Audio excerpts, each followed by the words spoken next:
Here we go. What is going on, people?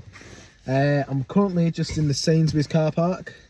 Let me just pop this little white monster. You know, I was always against white monster. I kept seeing everyone going on about it. And I tried it the first time, didn't really like it. Tried it again, and now I just can't stop. You know, I only drink it when I go to the gym like I am doing now.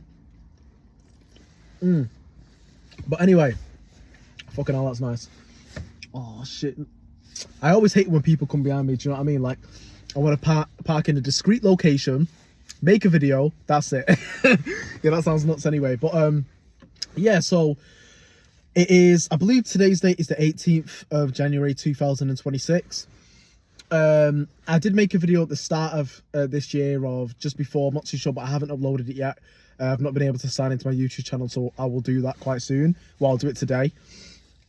On the way to the gym, so I thought I'd decide to just, you know, park up and just make a quick video what's going on. And tomorrow is going to be a really, I say, special day. That's how I'd say.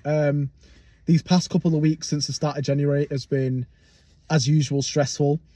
You know, every single day has gone fast, you know, on multiple amounts of time just putting into, obviously, property. You know, a deal fell through. I'm just going to talk about this briefly. I did have a 3-bed HMO bungalow, which obviously it sounds, you know, amazing for supported living. You know, I had the guy, it was like a rent. I do it through like a rent-to-renter, if that makes sense, but it's like his family's properties or whatever. But moral of the story is, you know, he was happy to go ahead, or I think he was confident. Basically got the provider, and the provider was taking ages to be able to sort the property, to be able to sign the lease. Finally managed to get him to sign the lease, and what do you know, the guy says, oh, you know, the landlord's not interested, or something like that, or I tried to convince him. And obviously it sucks, but it is what it is. And I didn't feel as demoralized as I would normally be, because I had others in the pipeline. And just recently I've been able to get in with 2 other councils to be able to supply temporary accommodation, one of which I have 2 deals that I viewed with, you know, 2 estate agents that both wanted me to pay a holding deposit, both happy to be able to go ahead with me. I've done multiple meetings with this local authority, and on Wednesday, it's Sunday now, I'm going to have one with the manager, with like the top manager, because I'm working with my representative, and we're just going to have a meeting and solidify everything, propose these 2 properties. And he said, look, I'm looking at the pictures, as long as we do the viewing, we should be able to take them off you and get them filled ASAP, as you can imagine, which is amazing. The rents in that area are so low compared to the nightly rates which you're giving me as well, which the profits are going to be great. Now the biggest thing, right, is, so I have with the council I've already got temporary accommodation with at the minute, I have 2 flats right in the district that are 2 1-bedroom flats, unfurnished, but I've negotiated no deposit. He's even gave me the keys to the flat, which I've got inside my pocket here. He's happy to be able to, for me to take it on. I got the council to be able to view, and my representative said, he came back basically saying it was 50-50. And obviously that's a bit scary, you know, for me. And I think that's just because of the mindset that I have and how fast I want to be able to move with also how the scarcity of the properties. And also it's like, if I bring you a property in the district that you want for temporary accommodation, you should be able to take it. But I don't think it's the fact that they can't take it on, it's just to be able to put someone in the property as soon as possible. And so he said he's going to get back to me tomorrow. He's confident, you know, with his 2 colleagues said they have 2 people in mind to be able to put in the properties. And obviously the rates, because they're spending loads of money on hotels, it's amazing. You know, I've got that at £50 a night. The profit's going to be good. I've got it on the low rental. The spec's not amazing, but you know, I've got and I've got enough money to be able to furnish the property. Well, to be able to put money into the properties. I can use some of my my credit that I've got, like my credit card, to be able to put into the property as well for furniture. Of course, it's not going to take loads. But obviously there's a scarcity. Like, okay, well, what if I take on the other 2 properties for the other councils? And also this other council I was working with, I had a meeting with her, you know, it was great, you know. This is nearby to me as well, which is fantastic. I was so happy when she said we're able to work with these nightly rates. I found 2 properties for them, and what you know, she didn't get back to me. Christmas time was happening. Okay, got back to after Christmas. And you know, she was very, you know, transparent. She said, look, we're having a meeting in terms of temporary accommodation and stuff like that. I'll have to let you know in 2 weeks, 2 weeks time. That was 2 weeks ago. Tomorrow is the 2 weeks date. So I'm gonna email her tomorrow, and I always have obviously the mindset that, you know, it's not really it's the case of, I always think the worst, and I think I do that because obviously, you know, deals like I've just mentioned at the start of the video, you almost can't make it up. If the landlord's interested in the first place, you get them to sign the lease, and now they're not interested. It's like you can't make that shit up. Do you know what I mean? So it's like, I get them to agree on the night rates. I find in the property, they say, well, I'm not too sure, and then what I'm thinking is they might say, oh, we're not doing the nightly rate anymore. Now, I do have a few counter arguments in case they say that, because I know they do still work with providers to provide that, just a select few. And because I'm kind of new and she accepted me, I'm not too sure, but she's kind of new into the thingy. So I'm praying that is not the case. I'm going to make my statement anyway.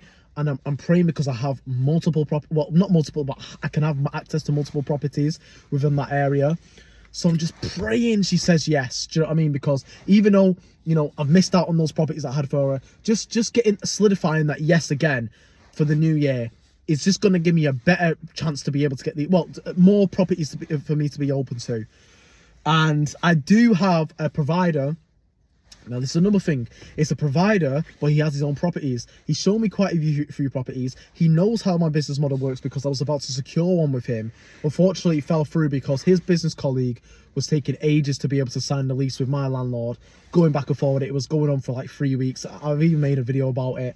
But he sent me an amazing 6-bed, it's 2 6-bed, 6-bath properties in Manchester, HMO. Both HMO licensed. That he's got right now, and you know, I found someone for it, and you know, he's itching for it. He lives on the same street and stuff, so I really think this is going to be a goer. But again, there's also the scarcity, because he's still a bit unsure about my business model. He said, look, I'm happy to work with you, I'm happy to pay you the profit, but it's just that I want to be able to sign the lease direct to them in case I need to take them to court. Now, I understand that. My argument is the fact that, you know, if you check in the structure of the business anyway, and we're always going to have a break clause no matter what, then it's always going to be a case of they're going to be able to pull out at the break clause. Now, obviously, it might, you know, within the 12-month mark, they might not, but that's a rare occasion, especially if the structure of business is good. And then I said, look, I'm going to take them to court and all that anyway. So, so as you can imagine, there's a few things going on here. And, you know, these past couple of days, like the weekend's always stressful for me.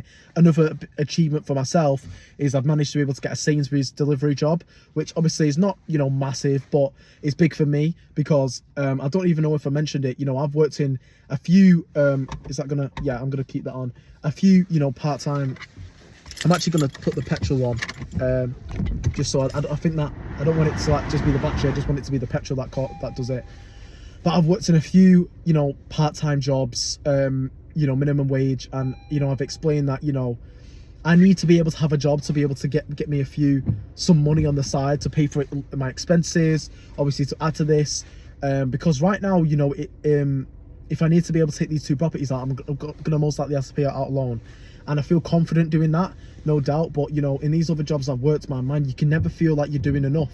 You know, in Nando's, as much as it was good with the friends that I had, you know, the actual workplace itself, you know, working under that extreme heat, extreme stress, never thinking you're doing good, people saying your shit, all this stuff, it's just a toxic environment. It's not good, you know, and you're standing on your feet for 8 hours a day. I'm finally glad to be able to, obviously I've not done it yet, but the views and what I can imagine, you know, you literally, that is a job that you can actually do as a minimum wage. Come there, actually do your shift and go there, do my stops and go. Might even deliver, you know, a few deliveries to someone beautiful, and because she gives me her number. You never know. I'm just thinking outside, just, you know, random shit. But yeah, like that's just what I'm thinking right now. Do you know what I mean? And obviously that's about £14 something. Great to be able to have a bit of money in my pocket. And you know, I just want to talk about obviously my lifestyle as well. Like, I'm 21 years old, I'm turning 22 this year, which is absolutely crazy. You know, life really does go fast at this age. You know, these are the years that, you know, supposed to be enjoying myself and stuff like that. And I think this is why now more than ever, now that I know it's true, now that I know, you know, I can make this business work, it's like, man, I really need to be able to, it's not that I want to be able to fast track it, because I understand that you've got to be cautious. You've got caution, is that even a word? Caution with this business. And also you can't rush it. But it's like when you have 6 properties like I do and are pending more, depending on, you know, if the council say yes and other councils come back and say yes, it's almost like, damn, you know, like can one just go through? You know, because my objective is to be able to get 1 a month, and now I have 6 that I'm really confident on the, you know, pending. It's almost like, damn, do you know what I mean? Like, I can be able to get this 1 a month, and by the end of the year I can reach that five figures, well, not 5 figures a month, 5 grand a month, which is my objective, and then scale that, and then scale that, and I might be able to get more than 1 a month. It's just like, shit, it's just thinking about, like, can I pull it off? Do you know what I mean? So, you know, these past 2 days, every single day, because I don't like to work on the business when I've got things going. Like, if I've got 6 deals going ahead, I don't want to stress myself. There's nothing more I can do. I try and enjoy myself, but there's no, like, I can't enjoy myself with anything else. Like, the whole day I'm jumping through Dead by Daylight, playing this game, and going chatting to my mom, and then, you know, I don't know, going on Snapchat and trying to talk to some girls. Like, it's just a vicious cycle that I keep doing, man. And, you know, it's literal brain rot, but I have nothing else to do.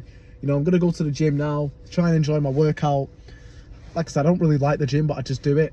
I've just recently bought Simmer Eats as well, which is like a meal prep company. You know, it's 50% discount. Food was decent, to be fair, compared to, you know, I air fryer chicken anyway. So it has good protein, good, you know, it's actual good meal. I'm glad that I got it, because honestly, some days I don't eat, man. I'm so stressed. I'm on the road doing this. I've been doing to Leicester I think two times this week. So yeah, man, like pray for me, you know, pray for me that tomorrow goes well. Pray for me that, you know, the council say yes, and then I'll order my furniture for that property. I've still not even signed the lease yet, but, you know, as soon as that happens, then I reckon I'll be able to sign the lease. Of course, I can never be 100%. Pray the council come back and say yes. Pray that, you know, the landlord for these even 2 HMOs say yes as well, and my provider says yes, and, you know, many more opportunities to come either way. But yeah, man, like, opportunities. You know, it's nuts, because, you know, these days I used to be able to go out and enjoy myself, you know, with friends and stuff, and now it's just myself just waiting for the day to go by. So it's about time I go now. Yeah, so I'm gonna upload this video, and then, you know, wish me the best of luck, man.